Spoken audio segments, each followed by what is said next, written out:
തൃശൂർ ശ്രീ വടക്കുംനാഥ ക്ഷേത്രത്തിലെ ഗജപൂജയും ആനയൂട്ടും ഈ മാസം 17-ന് നടക്കും. 8 വർഷത്തിന് ശേഷമാണ് വിപുലമായി ഗജപൂജ സംഘടിപ്പിക്കുന്നതെന്ന് ക്ഷേത്രം ഉപദേശക സമിതി അറിയിച്ചു. അഷ്ടദ്രവ്യ മഹാഗണപതി ഹോമവും ഭഗവത് സേവയും ഗജപൂജയ്ക്കൊപ്പം നടക്കും. ചടങ്ങുകൾക്ക് ക്ഷേത്രം തന്ത്രി പുലിയന്നൂർ ശങ്കരനാരായണൻ നമ്പൂതിരിപ്പാട് മുഖ്യ കാർമ്മികത്വം വഹിക്കും. 8 വർഷത്തിന് ശേഷം ഗജപൂജ വിപുലമായി സംഘടിപ്പിക്കുന്നു എന്ന പ്രത്യേകതയും ഇക്കുറിയുണ്ട്. 60-ൽ പരം ആനകൾ ആനയൂട്ടിൽ പങ്കെടുക്കുമെന്നാണ് പ്രതീക്ഷിക്കുന്നത്.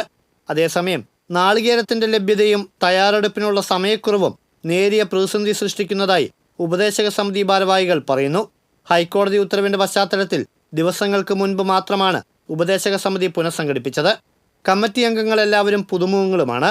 എന്നിരുന്നാലും പൊതുജനങ്ങളുടെയും വിശ്വാസികളുടെയും ദേവസ്വം ബോർഡിന്റെയും സഹകരണത്തോടെ മികച്ച രീതിയിൽ തന്നെ ആനയൂട്ട് നടത്താനാകുമെന്ന് ഭാരവാഹികൾ വാർത്താസമ്മേളനത്തിൽ അറിയിച്ചു.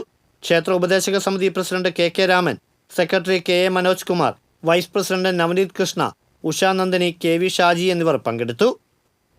TCV തൃശൂർ.